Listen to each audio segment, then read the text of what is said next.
Welcome to the 2015 NASA Ames Summer Series. In mission design, as in life, we tend to study lots of risks. But also, as we design the mission, as we go through life, we also take certain items for granted. Because we take them for granted, usually they can develop into being a big risk. One such area that we take for granted every single day is the sun. The sun is important for life. When we look for habitable planets, we look at the energy that the star that the planet surrounds creates to say, is it habitable? In modern society, we have lots of things that are dependent, lots of satellites, your TV, your GPS, that are dependent on space assets. They're not protected by the atmosphere that is here on Earth. So the sun is critical for that area. Today's talk, entitled Sending a Probe into the Atmosphere of Our Sun, will be given by Dr. Justin Kasper. Dr. Kasper is an associate professor at the University of Michigan and a researcher at the Smithsonian Astrophysical Observatory. He earned an AB in physics from the University of Chicago and a PhD in physics from a small institute called the Massachusetts Institute of Technology. He is the principal investigator of the SWEEP investigation, which you will hear about today.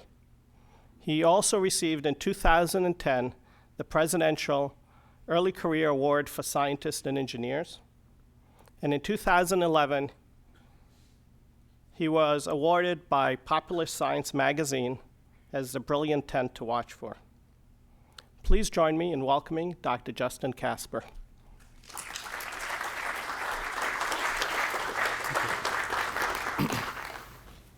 Thank you for that introduction. It's great to be here. So what I want to do today is talk to you about our plans to send a probe into the atmosphere of our own sun. So in 3 years, actually to the week, we're going to make history by sending an instrumented probe for the first time into the atmosphere of our sun. This is going to enable us to make unprecedented observations of the sun's atmosphere. It's also obviously an incredible technical challenge, devising a spacecraft and instruments that can survive these close encounters with the sun. So what I want to do today is I want to give you a flavor of the why and the how. So why are we building a probe to enter the sun's atmosphere? What's so pressing? Why do we need to do it now? What questions are we trying to answer? And how are we going to go about doing it? At closest approach, the front of the spacecraft is going to be absorbing megawatts of sunlight from the sun. Exposed surfaces will be heated to 1,500 degrees Celsius. The whole front of the spacecraft and sun-exposed instruments will actually be glowing red to the eye. So that's obviously a very unusual environment for a spacecraft. It's not like anything we've had to deal with before. And so this presents certain very specific technical challenges, including how do you convince yourself that your design for an object that can actually survive that environment is going to actually work. Now, before I get into the why and the how, I do want to spend a little bit of time talking about the who. So, you know, I'm here today to talk about Solar Probe, but I'm just one of many people working on this project. There are hundreds and hundreds of scientists, engineers, and supporting staff across the country that are responsible for this amazing mission that I'm fortunate enough to get to talk to you about today. If you're curious, Solar Probe is part of what we call the Living with a Star program at NASA.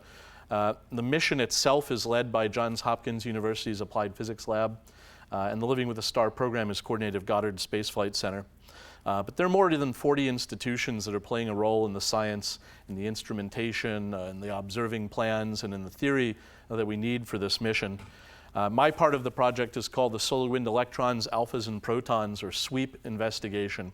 Turns out the solar atmosphere is predominantly made of fully ionized hydrogen and helium, or the slang for that is alphas and protons. So electrons, alphas, and protons are bread and butter, and that's what our investigation is measuring. And that part of the project we lead out of the Smithsonian Astrophysical Observatory, Berkeley Space Sciences Lab, relatively nearby, University of Michigan, NASA, and other partners around the country. So I'll be telling you about this project, and I'll just give you my little particular sliver of experience. There's a lot of amazing stuff going on probe. So let's start with the why. Why send a probe into the atmosphere of the sun? And here's a photograph of a base camp at Everest. I know the first thought might be, well, why not, right?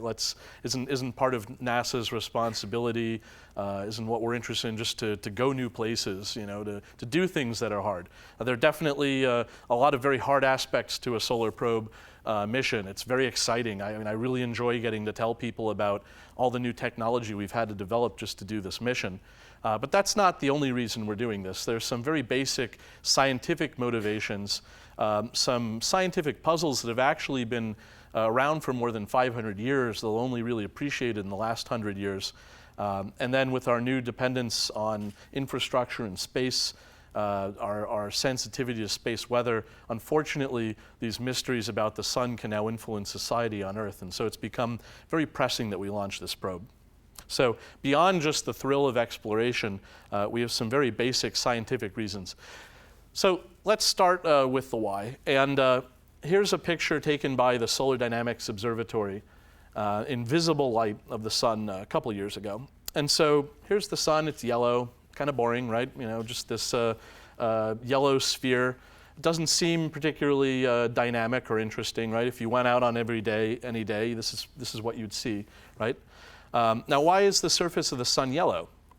Right? It's yellow because it's at a temperature of around 6,000 degrees Kelvin. So if you look at your toaster and you get those heating elements nice and hot, they'll start glowing yellow and orange. Right? This is called black body radiation. So every object in the universe emits radiation, and the wavelength of the radiation is inversely proportional to the temperature of the object. So right now, if I had like infrared goggles on, I could see everyone in the room just from the infrared light that you're giving off because your body's at room temperature. If you get hotter, you'll actually start to emit visible light. So you move from infrared into very dull reds, darker reds, oranges, and then yellows. And so the surface of the sun glows yellow because it's at a temperature of around 6,000 degrees. What you're seeing is the end product of the fusion happening at the core of the sun. So at the center of the sun, the pressure is so high, the density is so high that hydrogen fuses, making helium, releasing energy. That brings the temperature of the core of the sun up to more than 100 million degrees. And then just the further away you get from that heat source, the same way, if you pull your hand away from an open flame, the cooler things get. The temperature slowly falls off the further away you get from the sun until you're out at the surface where things are a relatively balmy 6,000 degrees. And the only exceptions, just if you look carefully, you'll see every now and then there's some black splotches that appear on the sun. These are sunspots. Here's a nice zoom in of one of these sunspots. And what you see is a darker region. It turns out every now and then a big piece of magnetic field erupts from the surface of the sun. And that magnetic field is so strong, it actually stops the sun from boiling and churning there. And that piece of the sun's atmosphere cools off. And so it looks dark to us because it's not giving off that black body radiation. So sunspots are fantastic. But is this all there is to the sun? And the answer is going to be no. It's difficult to look at the sun, right? I don't want to encourage anyone to go out there and stare at the sun right now. It's so bright it can blind you. If you wear filters, you can look at the disk of the sun in visible light. But what you really want to do to understand the mystery of the sun is to be able to get a chance to see what's above this surface. Is there anything going on out here? Right? Today we can look with spacecraft that have special filters that block the disk of the sun, or look in wavelengths that are much brighter than emission from the sun itself. But if you went back 500 years ago, you had to wait for a particular alignment. So this is a painting from 1570 titled Astronomers Observing an Eclipse. And what they were taking advantage of is the fact that the moon is almost the exact same angular diameter of the sun in the sky. It's the size of your thumb if you stretch your arm out all the way, about half a degree. And so if you wait just for the right time and you're in the right place on Earth, for about 5-10 minutes, the moon will pass between you and the sun. You'll have an artificial night where the center of the sun is blocked out. And if you're patient, your eyes adapt to the dark, an atmosphere will start to appear around the sun. much fainter than the surface of the sun itself, so normally invisible. And even in old paintings and old records from 500 years ago, 1,000 years ago, people commented about how during an eclipse they were able to see rays of material coming out from around the sun. And so they called these rays a solar crown. And another word for crown, it was in Latin, it was the solar corona. And this stuck. So to this day we call the solar atmosphere, the extended solar atmosphere, the solar corona, to indicate the ray-like structure. And I'll show you some nice examples of that soon. Okay, so here's how you could observe the sun's atmosphere 500 years ago. What can we do today? Here's an eclipse seen from the International Space Station over Turkey in March of 2006. So this is a photograph taken by an astronaut looking down on the surface of the Earth just as the shadow cast by the moon blocking the sun passes over Turkey. And now I'm going to show you a photograph of the sun taken at the exact same instant in time by some astronomers in the center of that shadow, looking now up past the space station at the sun. Okay, and so if you squint, you may just be able to make out some craters on the moon. The moon's doing a perfect job blocking out the sun. And instead of the very intense light from the sun, we see these rays of material appear. So this is the solar atmosphere, the solar corona. And maybe you can see why, back in the Renaissance times, people called this the solar crown, this ray-like structure. And you can see it's a couple things. One, it's incredibly structured. You have some places where you just have rays of material coming straight out. You have other regions where it bunches together. If you're interested, what we're actually witnessing here is Thomson scattering of light. So white light from the sun is traveling out. It's striking material in the solar corona, and then that light bounces off. And so we're able to see that reflected light off of the material in the solar atmosphere. It's not actually emitting invisible light. It's just reflecting visible light from the sun. Okay, great. So people commented about these rays for hundreds of years. It's interesting the sun has an extended atmosphere. So what, right? Well, the scale height of that corona is a big problem. Although people didn't really appreciate this until halfway through the 19th century, around the American Civil War, where the concept of heat was first discovered in thermodynamics. Whoops, my equation isn't showing up there. Well, I can walk you through this. So if we assume the sun's atmosphere was in simple isothermal hydrostatic equilibrium, so all at one temperature, it's nice and symmetric. This is like the cow is a sphere level of approximations that physicists like to do. What you can do is you can derive an expression for how quickly the density of the solar atmosphere should fall off with altitude. The same way Earth's atmosphere, you get in an airplane, you go up to higher altitudes, the pressure gets lower and lower and lower, right? Well, you can derive the scale height at which Earth's atmosphere should half, and then half again, and then half again, just based on the mass of the typical molecule in our atmosphere and local gravity. You can do the same thing with the sun. And if you plug in the sun's gravity, which people had a good idea of even 150 years ago, and you plug in the 6,000 degree temperature of the surface of the sun, you get that the sun's atmosphere should fall off in half in density every 100 kilometers or so. Right, that's a real problem. Because if you look at these photographs, this material falls off, you're still seeing a lot of material entire solar radii away, even 4 or 5 solar radii away, about 1,000 times greater scale than a simple model would predict. Right, so there are only 2 possible conclusions then if you use the simple model of an atmosphere. Either the sun's corona is 1,000 times hotter than the surface of the sun, or the sun's atmosphere is made out of some new form of matter never before seen on Earth that weighs 1,000 times less than any normal matter that we've ever found on Earth. So at the beginning of the 20th century, people said, well, it's preposterous that the atmosphere could be hotter. We all know things get cooler the further away you get from a heat source. So there must be a new form of matter, and they called it coronium because it was what the solar corona was made of, and for a long time people were trying to hunt for evidence of coronium. It was only in the 1930s, as we started understanding the physics of high temperature materials and techniques such as atomic spectroscopy, that we finally realized that there isn't a new form of matter. Actually, what's happening is, through some process that we still don't understand, the solar corona is heated to temperatures of 1 to 10 million degrees, so thousands of times hotter than the surface of the sun. That whole concept that we normally have, that we're comfortable with on Earth, where the further away you are from a heat source, the cooler things get, seems to break down in the solar atmosphere. Things reverse and the temperature shoots up. Now, instead of waiting for an eclipse, what we can do today is we can use a spacecraft like the Solar Dynamics Observatory and look at the sun not in visible light, but in ultraviolet light. So as I said before, this black body radiation, the hotter an object is, the shorter and shorter wavelength it emits at. I said that this white light from the solar eclipse is not actually light given off by material in the corona, it's reflected light from the sun. The corona is pretty much invisible to our eyes. You need to be able to see in ultraviolet light. You need to see in wavelengths corresponding to material that's heated to 500,000 degrees, 1 million degrees, before the corona actually appears directly. So this is a month of observations taken by the Solar Dynamics Observatory.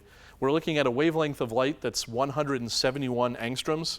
It corresponds to plasma in the solar corona that's been heated to a temperature of about 500,000 degrees. And so what you can see is, far from a boring, simple sphere, the sun has an incredibly structured, incredibly dynamic atmosphere. I'll just highlight a couple features here. Can you see these loops? Right? And the loops are moving around, but they seem to pop up from one place and come down to another. So what you're seeing is a magnetic field that emerges from one sunspot, travels across the surface of the sun, and then descends down into another sunspot. And the reason we're able to see it is million-degree plasma is stuck on those magnetic field lines. Think of it as like when you look at a neon sign, right? And you can trace out a message in glass, and you fill the glass with a hot plasma that glows in visible light. Same thing's happening here. Somehow, and we don't really understand how, the magnetic field that emerges from sunspots is really good at heating plasma up to very high temperatures. It introduces magnetic fields into the sun's atmosphere, and that has something to do with the heating of the solar atmosphere and how the solar atmosphere gets its structure. And you can see it's very dynamic. You can see things are popping around constantly, new loops emerge, loops disappear. There's a lot of activity going on. Okay, so by the 1930s, people realized, even if they didn't know how the sun's atmosphere is heated 1,000 times hotter than the surface, they accepted that it was at 1 to 10 million degrees. But it was only in the 1950s that a theorist named Gene Parker realized that actually it's incredibly unstable to heat the atmosphere of a star up to these very high temperatures. In fact, if you look at those high temperatures, they're going to want to push the star's atmosphere away from the surface. Now, gravity is going to fight and try to contain that atmosphere, but what Parker showed is actually there's a regime of star masses and gravity and temperatures where the atmosphere not only wants to expand out, but that expansion is unstable. So the further away from the star that the corona expands, the faster it starts moving, it accelerates. So this was a plot from Parker's paper. Speed is a function of height above the surface of the sun. Once you're a few solar radii above the sun, this plasma is flowing at a couple hundred kilometers per second. It breaks the speed of sound. I'll break it to you. There is sound in space. The density is incredibly low, so the speeds are very high, many hundreds of kilometers per second. But the plasma breaks the speed of sound within a couple solar radii. By 10 solar radii, it's flowing faster than the fastest waves that can travel in a plasma, special magnetized waves we call Alfvén waves. And by the time you're out at 1 AU, you have a plasma that's flowing at about 10 to 20 times the speed of sound through space. And Parker called this a solar wind. And no one believed him. Paper kept getting rejected. Finally, an astronomer who was editing the Astrophysical Journal, which is where he published this paper, said, you know what, it's better to have a controversy out there. No one believes it, but no one can find an error in the math. Let's get it out there. Within a few years, the space age had started. Rockets had made it outside of Earth's atmosphere, and the solar wind was detected. Now, today I can actually show you the solar wind, because we don't have to wait for lunar eclipses anymore. We can actually go up into orbit around Earth and use special cameras with little filters that block the sun itself. so we can take eclipse images 24/7. And this is an example of a month of solar eclipses. What you can see in this image, this is not actually blue light. The space isn't blue. We're just coloring it blue because it looks nice. The diameter of the sun is indicated by this white circle here. Here's a baffle that's blocking light from near the sun. And what you're seeing is material streaming away from the sun in different directions. And so if you concentrate in any one direction, you can see that there's this jet of material moving away at pretty high speeds. You can see the motion of it expanding away from the sun. You can also see that it's incredibly structured. Can you see the stars moving behind the sun? To give you a sense of time scale, it takes a year for the Earth to go around the sun. And so in 365 days, we move 360 degrees, or we move around the sun about a degree per day. So if you look at these stars in the background, and the time it takes them to get from this side of the sun to the other, that's about a day. And so you can see there are jets of material, there are periods where the regions where there's less material, then every now and then, although never when I say to look at it, oh, there we go, there's a big one up there. You'll get a giant eruption. Oh, there we go here. There's a nice one there. We call these coronal mass ejections. Something like a billion tons of material flying away from the sun at a couple thousand kilometers per second. These numbers really don't make much sense, right? They're not very intuitive. That's fast enough to get from New York to LA in a couple seconds. And it's enough material that if it happens to hit Earth, it can actually cause our entire magnetosphere, the magnetic field that surrounds the Earth, to ring like a struck bell and generate all sorts of disturbances on Earth. Aircraft lose radio communication. GPS transmitters are off by meters, sometimes even kilometers, because their signal paths are distorted. And unfortunately, your cell phone, your GPS receiver in your car, doesn't yet know to tell you, hey, there's a solar flare going on, so maybe you shouldn't trust my directions for the next few hours, right? So if you're trying to land an airplane, if you're trying to deliver a package and you're trying to find the right address, you really care about that GPS working, and you should be very worried about those periods where we lose navigational capability due to these storms.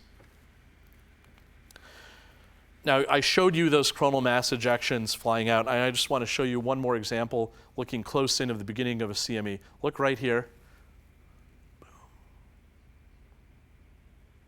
All right, so that's a coronal mass ejection erupting from the surface of the sun. This color image is not actual natural color of the sun. What we've done here is we've taken 3 ultraviolet wavelengths and converted them into red, green, and blue, just to give you a sense of the different temperatures of material in the solar atmosphere. What I'm going to do is I'm going to replay that one, just because I think it's really cool. And what I want you to pay attention for, just for kicks so you can appreciate these coronal mass ejections, first of all, just watch how quickly it goes from no motion at all to this giant eruption. By the way, each frame in that image was taken 10 seconds apart, to give you a sense of time scale. Also, if you look very closely as it erupts out, you can actually see a shock wave form and expand across the sun. It's that shock wave that goes out in front of the coronal mass ejection that can hit Earth and cause the initial disruption. But that blob that comes flying out carries strong magnetic fields, and it can wreak havoc on objects like Earth for days. All right, let's replay that.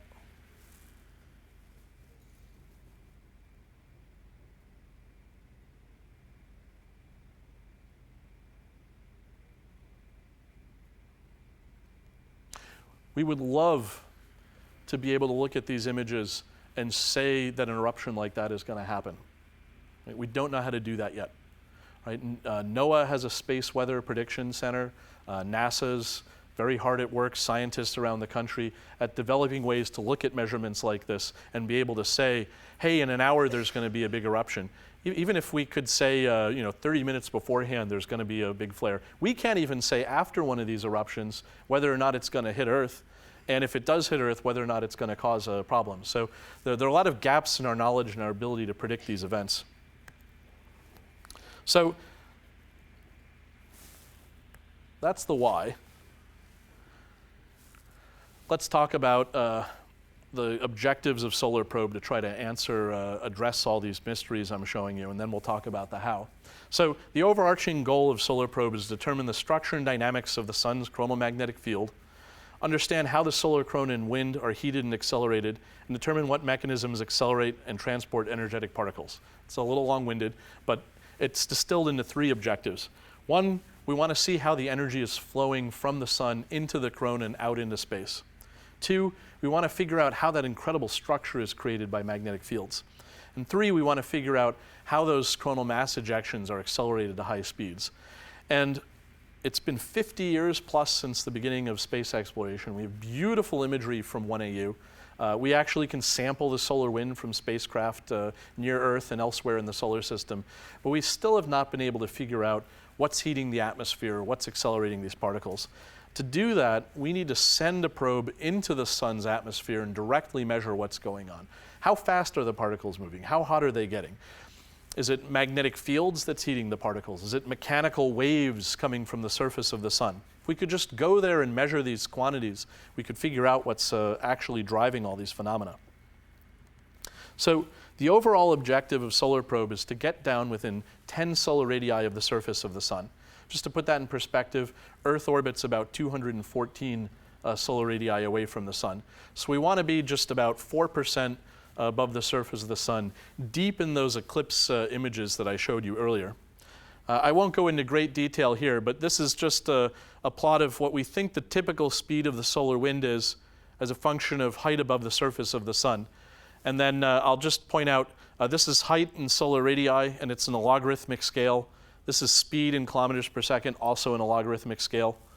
And so this is what we think the fastest wave in the solar corona moves at as a function of height above the sun. These are these magnetic waves or Alfvén waves. Close to the sun, they can move at extremely high speeds.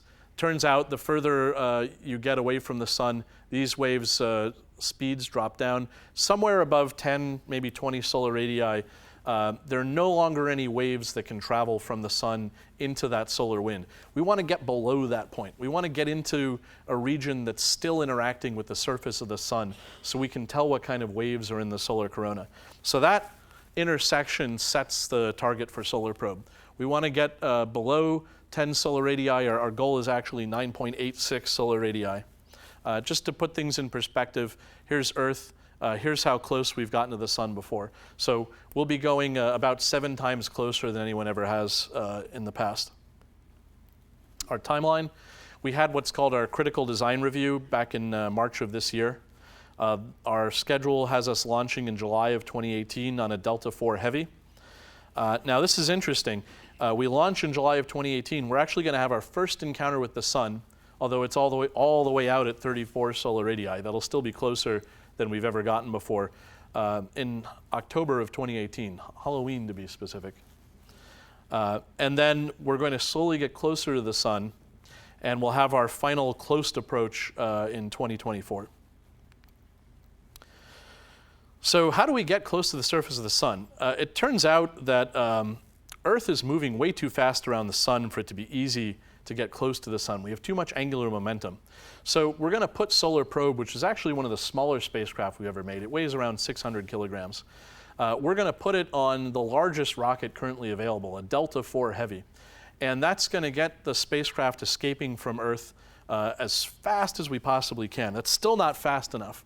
Instead, what we're going to do is about 2 months after launch, Solar Probe is going to hurtle just 100 kilometers over the surface of Venus. Right? We're going to actually speed Venus up just a little bit. No one will notice. Venus is going to slow the spacecraft down and bend its orbit towards the sun. And that's what lets us achieve our first encounter at 35 solar radii. Over the next 5 years, we'll continue to trade momentum with Venus. So we have a series. This is just a plot of our distance from the sun as a function of time. We have 3 encounters at 35 solar radii. We go past Venus. That brings us closer. Another Venus encounter, another, slowly letting us walk closer and closer to the surface of the sun, culminating in the final phase of our mission in the 2024 timeframe at 10 solar radii.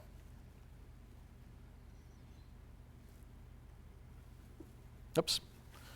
All right, one of these images isn't rendering. Well, I'll tell you a little bit about prior versions of the spacecraft, and then I have plenty of examples of the current version of the spacecraft in later slides. So people have been talking about a solar probe actually before NASA even existed. Since we knew about the solar wind and we knew about the solar corona, it seemed like a no-brainer. If we're going to be able to send instruments into space, let's visit our sun's atmosphere. Turns out it's very hard to design a probe to enter the sun's atmosphere. So over the years, every decade or so, there'd be a new design iteration. I'm particularly fond of this one. It had a giant sort of surfboard-shaped carbon foam heat shield that would have doubled as a high-gain antenna to transmit signals back to Earth. That early solar probe and then the solar probe from around the year 2000 would have actually gone all the way out to Jupiter, used Jupiter to completely slow the spacecraft down, and then just basically plummeted down and plunged through the sun's atmosphere once at about 4 solar radii. And then if it survived 5 years later, it could go again. Ironically, those probes got too close to the sun to use solar power. The panels would melt. So they were powered by plutonium, the same way like outer planet missions like the Voyagers are powered. The new solar probe, the one that we're actually designing and building, uses this concept of the Venus encounters. So we don't have to go out to Jupiter. We don't get quite as close. We only get into like 9.5 solar radii. So we're able to use solar power. And I'll just show you some highlights of the spacecraft here and then talk a little bit about the implementation. So the main thing that'll draw your eye that's different between solar probe and a lot of other missions is this front part. So this is our thermal protection system or heat shield. It's made out of a material called carbon foam. It's extremely light and it's an incredible insulator. At closest approach, the front of the carbon foam will be at about 1500 degrees Celsius. The back will be at about 300 degrees Celsius. It's only like 6 inches thick. The rest of the spacecraft, generally speaking, hides behind this heat shield. We have a bunch of long titanium struts, and then the rest of the spacecraft sort of held back from the heat shield. We have solar panels, and I'll show you the solar panels come out the further away we are from the sun. And then the closer we get and the hotter things get and the brighter the sun gets, they bend backwards. So when we're encountering the sun, just the very edges of the solar panels are peeking out from the side of the heat shield. That's more than enough sunlight to power the spacecraft. Those solar panels are going to get hot, so we need to have a way to cool them off. So what we actually do is pump water through the solar panels. Right? That water then flows into these large radiators. Think of it as the radiator on your car, right, with one important exception. When you're driving on the highway, air blows across your radiator. Right? Or if you have the CPU in your laptop gets hot, maybe you have a little fan that turns on to help it cool off a little better. Well, there are no fans in space. You just have to rely on the fact that space itself is extremely cold and you radiate heat away. So we need very large panels that we pump the water through to keep it cool. Interestingly, when we're far from the sun, we have the opposite problem. The water would want to freeze. So one of the reasons the solar panels are all the way out when we're far from the sun is to warm the water in the radiator system to keep it from getting too cold. The whole spacecraft regulates its own body temperature, almost like a mammal would. So when we launch, we'll immediately deploy the solar panels. We've got instruments bristling all over the spacecraft. There's a telescope that's going to take images looking out from the side of the spacecraft. Here's one of my instruments here. We're going to sense very precisely the magnetic fields from the sun. Unfortunately, we don't want to measure, well, we don't want to report back the magnetic field of the spacecraft. So we need to put that on the end of a very large boom to get it as far away from the spacecraft as possible. Once we've completed that initial deployment, those are all the mechanical moving parts, and we can begin our commissioning and solar encounters. My instrument suite, I won't go into this in great detail, but one instrument which I'm going to talk to you about a little bit about now is called the Solar Probe Cup. And then our other instruments sit in the shadow here and here. And their role on this mission is to sweep up ions and electrons and look at the directions they're coming from, how fast they're moving, how many of them there are, and let us read out and report back to Earth things like the density, temperature, pressure, velocity, flow angles of the solar wind. Right? We want to be able to see, how fast is the wind going, which way is it flowing, how much helium is there in the solar wind, how much is that varying. And if you think back to those movies of the coronagraph that I showed you, the solar wind tends to flow away from the sun. So one of our challenges on this mission is, 90% of the time, the wind isn't going to be coming at an angle, it's going to be flowing straight away from the sun. So if we want to capture that solar wind and see how hot it is and what direction it's flowing, how dense it is, we need to be able to look straight at the sun. So in addition to some very sensitive, sophisticated instruments that sit in the shadow, we also had to come up with a very robust instrument that could actually sample the solar wind while exposed to levels of sunlight about 500 times brighter than what you'd experience on Earth. The front of the instrument will actually be glowing red hot during each of the encounters. And I think we have a little animation here of what we've gotten ourselves into. So there's the Solar Probe Cup. And so it's designed to collect samples of solar wind flowing straight away from the sun as we go throughout our orbit. As you can see from here, the rest of the instruments, the solar panels nicely tucked back so they're not exposed to the sunlight. So I'll just end now with a little bit about the Solar Probe Cup. It's one of my instruments, so I'll show you some baby pictures and just give you a sense of some of the thrills, some of the challenges, some of the excitement of coming up with and then demonstrating an instrument like this can actually survive this kind of unique and unusual environment. So the Solar Probe Cup, here's a picture of our prototype that we developed before our critical design review. It's composed of a sensor and then an electronics box. The electronics are far enough away that they can hide behind the heat shields. They don't get very hot. They're basically at room temperature. The sensor itself is made out of a whole assemblage of fascinating materials that we learned about working with people who designed jet engine afterburners, nuclear reactor fuel rods, rocket nozzles. We use all sorts of interesting alloys and metals that can operate at very high temperature. We also, unfortunately, have to be able to develop and sustain high voltages within this instrument. Basically, and if you're curious, I can tell you the details afterwards, but what we do is we use a very high voltage to set up a very strong electric field. And then we measure the number of particles that are able to make it past that electric field. And then we just raise the electric field up and count the number of particles as a function of the strength of the electric field. And that lets us take an inventory of how many particles are moving at different speeds, what directions they're coming from. A little bit of math and analysis, and you get the velocities, density, and temperatures that most people are interested in seeing. So inside the instrument, one of our favorite things is this grid in the center of the Solar Probe Cup sits at 8 kilovolts at very high voltage. And so it also sits at around 1,000 degrees. So what we use are tiny sapphire pins, synthetic sapphire crystal, that hold that grid in place so it can stay at 8 kilovolts without arcing to the rest of the instrument. We use sapphire actually at a bunch of different places within the instrument to isolate our sensors. Our sensors on this instrument are very simple, just a bunch of metal plates. And that was important. If we're going to go to such a harsh environment, we need something that isn't susceptible to radiation, that isn't going to melt. And so since all we're doing is counting particles as a function of energy, we're just measuring current, so we can just use metal plates. A lot of challenges here. You can't just buy coax cable and string it up to this instrument to deliver those high voltages. Even the cables have temperatures running between 1,000 degrees and 300 degrees. After we were selected, I visited some members of the fusion community thinking, okay, pass on to me the collected knowledge of fusion reactors and how to get things to run at these high temperatures and voltages. And basically the response was, wow, that sounds great. Let us know what you figure out. So we do things that we've had to develop ourselves, like we grow tubes of sapphire crystal. We then encase them in sapphire donuts, and then we laser weld niobium tubes around it. We laser weld because you can't solder or normally weld things when they're going to be heated to 1,000 degrees. The solder would just melt.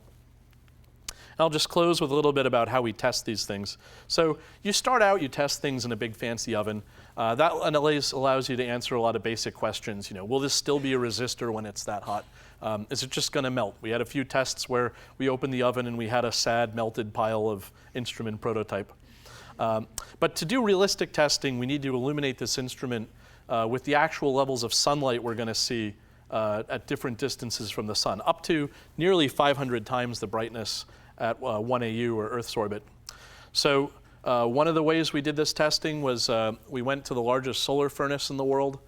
This is a furnace in southern France in the Pyrenees. It can focus up to 10 megawatts of sunlight through these doors into a little vacuum chamber on the side. So the whole mountainside is covered with tracking mirrors.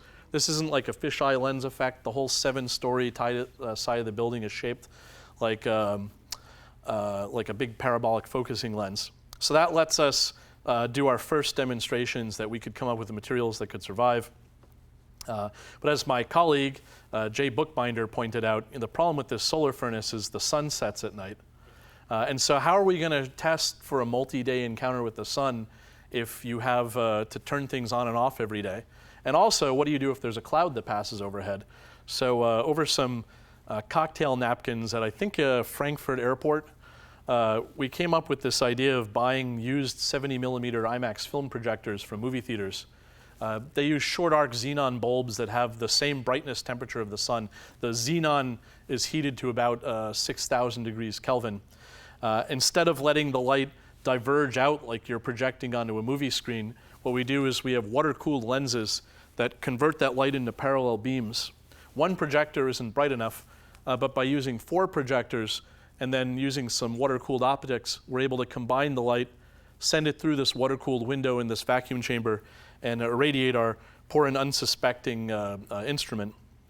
And so I'm just going to end with a final test that we did. Here's our prototype of the cup. And here's a movie of the cup sitting at around, 10 solar radii from the sun, performing quite happily, getting up to high voltage. All right, so with that, I'm just going to conclude by saying, we're 50 years in the space age. We still haven't figured out the physics responsible for the high temperature of the solar corona or the shape of the solar wind. We need our direct measurements in order to answer those questions. And Solar Probe is going to give us those measurements. It's going to transform our knowledge of the solar corona and the solar wind. Our launch is just 3 years from now in the summer, so please stay tuned and follow this exciting project. Thank you.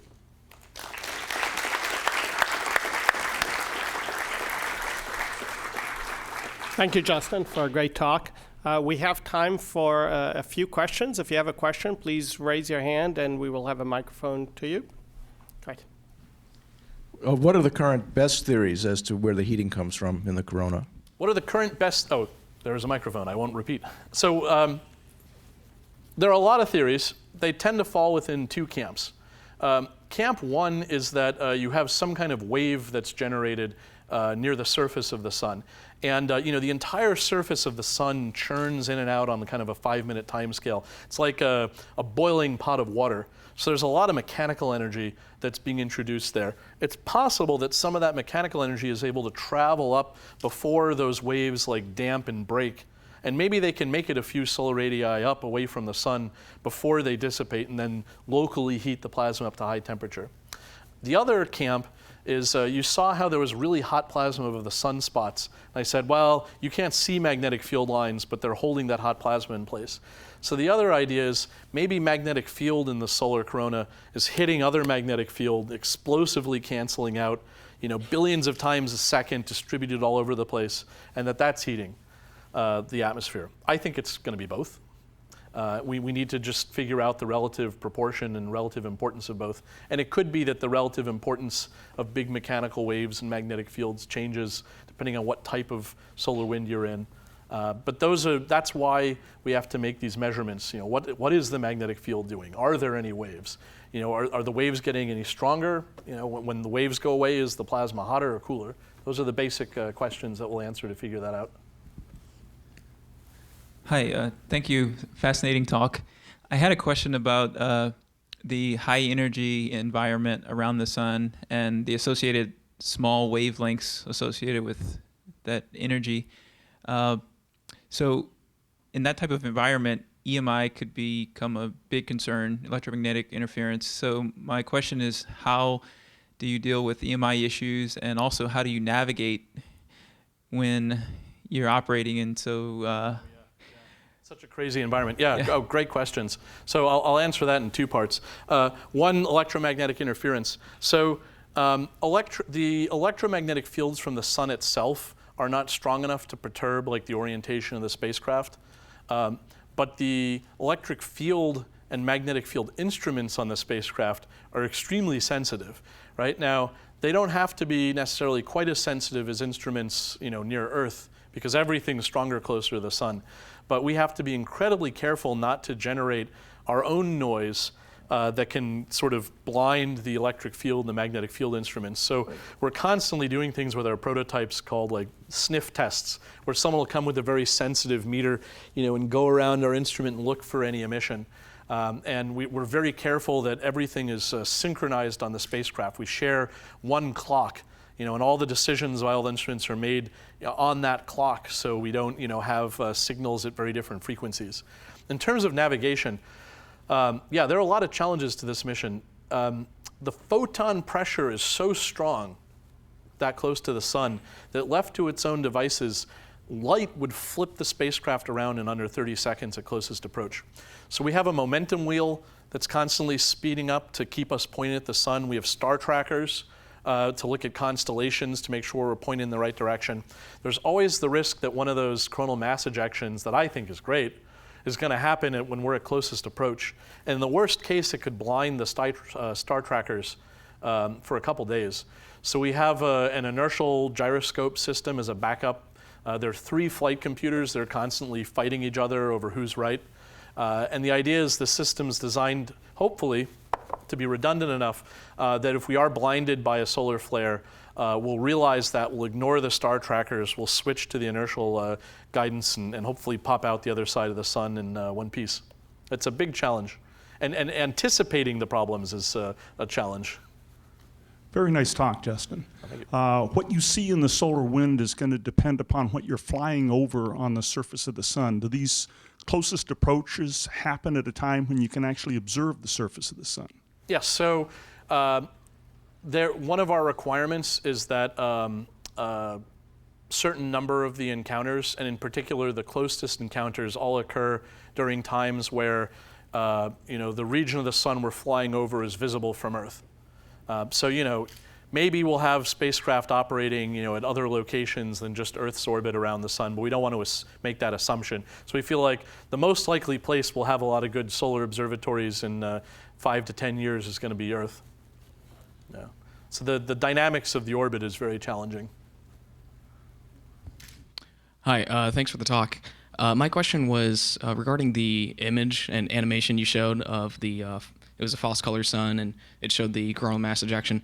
I was wondering, when you take that image, and if you process it quickly enough, I guess, that's the time that the photons arrive at Earth. And I was curious if you can use that as prediction, and if the charged particles that disrupt our atmosphere can be predicted. Like, how long does that take to arrive after that? Excellent, excellent. So light from the surface of the sun takes 8.5 minutes to reach us. Unfortunately, the most energetic radiation is traveling at nearly the speed of light. So, the photons get here like 0.001% faster than the high energy particles. The shock wave, that big eruption itself, can take 2 to 3 days to get here. I mean, there's some very famous events. There was a great one in the 19th century that shut down worldwide telegraph lines for 2 days. Once the coronal mass ejection reached Earth. That one took like 20 hours to get to us. It was moving very fast. So if you see the flare and you're worried about the coronal mass ejection, you have half a day advance warning. So those images from Solar Dynamics Observatory, the images are recorded. They're sent to a dedicated receiver in White Sands, New Mexico. They're distributed to the east and west coast, and they're distributed with a latency of under a minute. And NOAA makes use of those images, constantly looking for an eruption that's about to occur. What we'd really like to be able to do, though, is, I hope we're going to get into the business of sending humans into deep space. And even if we're trying to get back to the moon, we need the ability to predict one of these events, more than a few minutes in advance. We want to be able to say, what's the outlook over the next 2 weeks? If we want to go to Mars, ideally, we'd like to be able to say, what's the outlook over the next 6 months? I don't know if that's ever going to happen. But we really need to expand the lead time that we can predict these events. I had a question about the shock waves that are released as the coronal mass ejections are emitted. So a shock wave is a concentration of pressure, which seems to have similarities to sound, because sound travels as a compression wave. So I wonder, is it possible during this mission to actually hear the sun because of the pressure waves that are coming off of it? Yeah, so now we're getting to my bread and butter. Yeah, so that's one of the things that we do as a very powerful test of these different theories, is we can actually watch all these different kinds of waves going past the spacecraft. And so locally we can see, how much magnetic waves, how much sound waves, that relative mix tells you important things. But actually, you hit on something really cool the spacecraft will do. Those shock waves, sometimes when they're strong enough, they actually generate radio waves. And the radio waves come out at a frequency that's only a function of the density of the plasma at the shock wave. So we have big antennas on board that can detect the radio waves. It's really, at and below like tens of megahertz. But one way people search for when those waves occur is they actually speed up the sound and turn it into an audible recording and listen to it. But yeah, so we should be able to hear those shock waves from the radio emission. You mentioned that sunspots were much cooler than the surface of the sun normally. Is the actual atmospheric environment hostile enough that we'll never be able to take advantage of that with a probe? Can we ever get close enough to make use of that? Oh, I like that. One of the challenges is just the mere act of getting there. So you might be able to hover or pass over a darker region that's maybe 1,000 degrees cooler, but on your way there, you're going to see the whole solar disk. So there'd be a lot of energy you'd be absorbing, and then it would be less bad than it would be otherwise over the sunspot. Of course, one other issue with the sunspot is it's cooler because it has a magnetic field that's like 1,000 times stronger than Earth's magnetic field. So you'd have to make sure your electronics didn't react adversely. But I like where you're going. I think we need a solar skimmer, solar surfer. Okay, so please join me in thanking Dr. Kasper for an excellent seminar.